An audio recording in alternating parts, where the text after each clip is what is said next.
Welcome to Crimes Beyond Borders, where we'll bring you the most thrilling true crime stories every single day.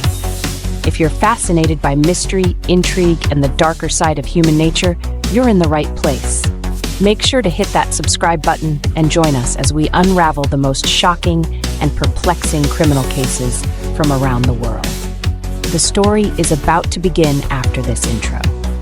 From city streets to far off lands, mystery slipping through our hands. Crimes beyond borders they speak, voices strong but words are meek.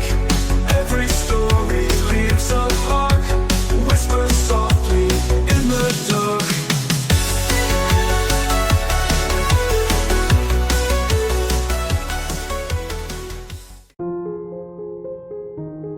Our stories at first are made for ourselves, to comfort us, to help us sleep, and to learn. Along the way, they become a part of our journey, teaching us English and fueling our passion for true crime. So, listen carefully, and if you're about to sleep, close your eyes. Let's begin.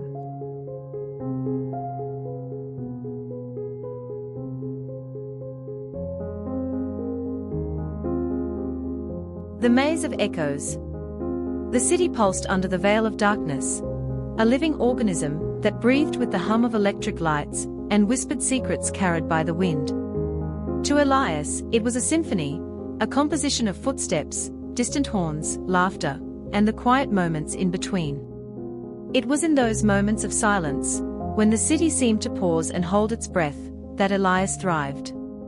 Elias had lived in the city for years, carving out a life of shadows. His presence was unremarkable by design.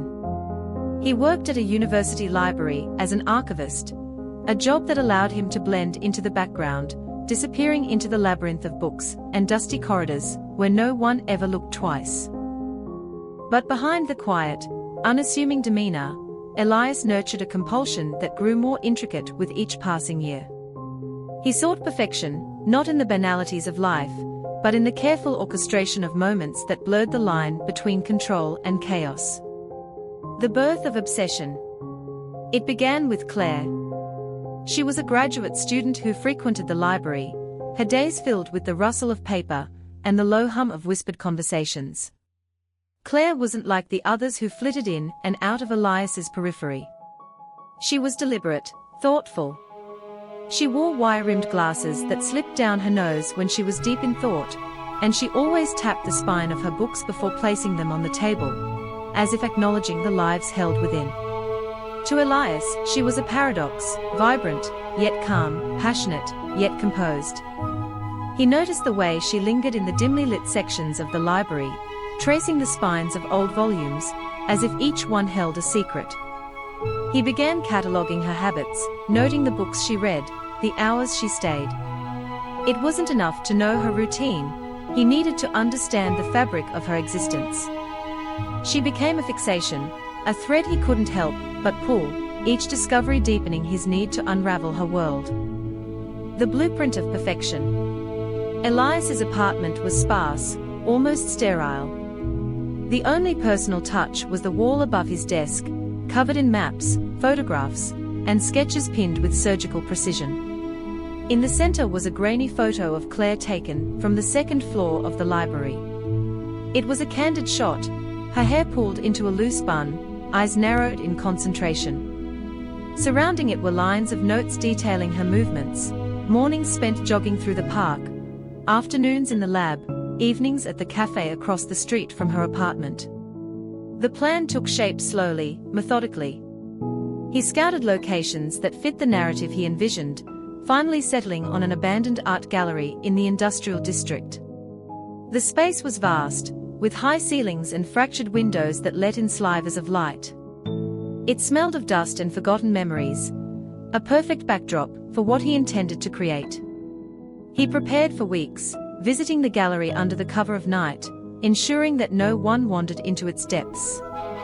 He set up spotlights that could be adjusted at will, placing them strategically to cast long, eerie shadows. The center of the room became his focal point, marked by a wooden chair bolted to the concrete floor. He rehearsed every step, every movement, until the sequence played in his mind as smoothly as a symphony. The night unfolds. It was on an October night, with the wind howling down the alleys, that Elias set his plan into motion. The streets glistened with rain, neon signs reflecting in the puddles like broken shards of light. He watched Claire from the cafe across the street, noting the way she pushed her glasses up and sipped her coffee, eyes darting to the clock on the wall. At 10:13 p.m., she gathered her things, exchanged a few words with the barista, and stepped out into the night. Elias followed at a distance, matching her pace as she walked home. The world around them was quiet, the city's heartbeat a low thrum beneath the wind and the occasional drip of water from fire escapes. He reached out as she passed an alley, his movements rehearsed to the point of muscle memory. One arm around her waist, the other pressing a cloth to her mouth. Her eyes, wide and searching, met his in a moment suspended by fear and recognition. The struggle was brief. She slumped against him, her weight surprisingly slight. The art gallery's door creaked as Elias pushed it open with his shoulder, the sound swallowed by the vastness inside. He placed Claire in the chair, securing her wrists and ankles with nylon ties. The room was silent, but for the faint whistle of wind through cracked windows. He turned on the spotlights, their beams slicing through the dark, casting harsh patterns across her face and the walls behind.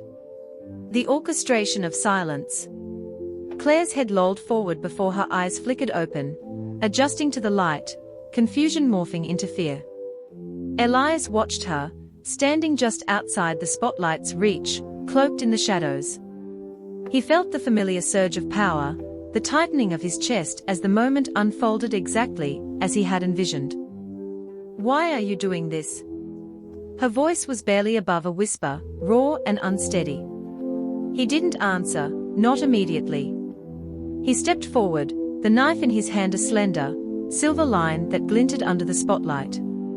It wasn't for killing, not yet, it was a tool, an extension of his will. He traced the air with it, watching her reaction, cataloguing every tremble, every ragged breath. This was the essence of his compulsion, not violence, but the control over the delicate balance between terror and submission. Claire's eyes locked onto his, and something shifted. The panic in her gaze gave way to defiance, her jaw setting despite the tears that welled at the corners of her eyes. She tilted her chin up, a silent act of rebellion that made his hand falter.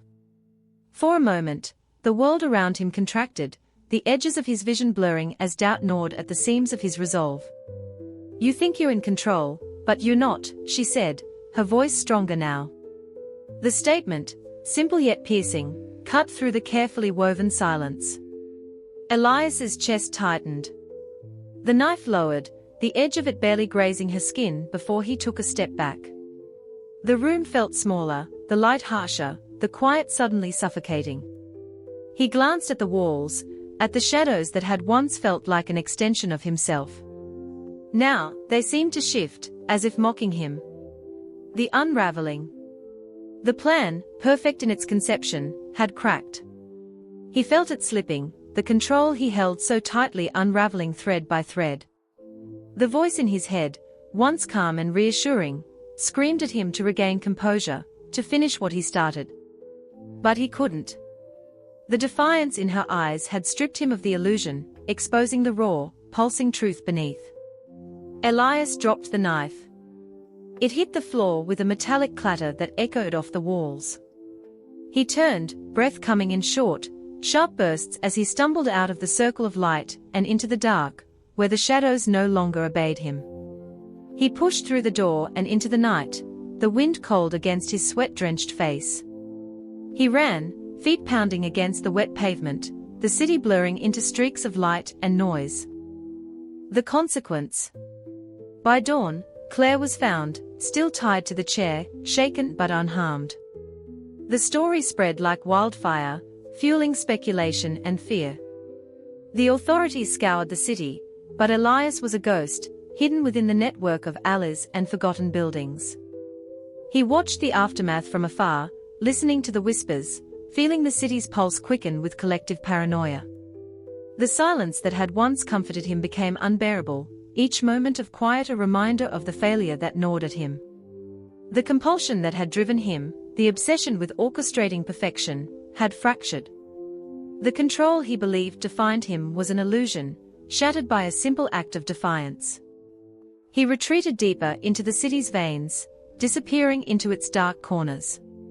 The echoes of that night followed him, haunting not because of what he had done, but because of what he hadn't.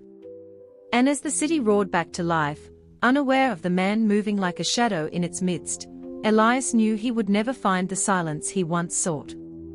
The labyrinth was no longer external. It had taken root within him, twisting and turning in a maze of echoes he could never escape.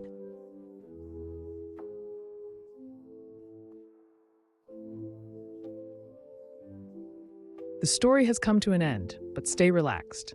If you feel yourself drifting off to sleep, just let the video play and enjoy the soothing music in the background. Let it guide you gently into rest. We'll be here, bringing you more stories every night. Sleep well, and see you tomorrow at 8 p.m. It whispers, cities asleep. Mystery in the air, it seeps. Flickering lamps dimly glow. Secrets hidden where few will go. In the half-light, truth begins to show. Unseen forces pull and tow. Windows shut, curtains drawn tight. Lonely figures melt in the night. Echoes fade out of sight.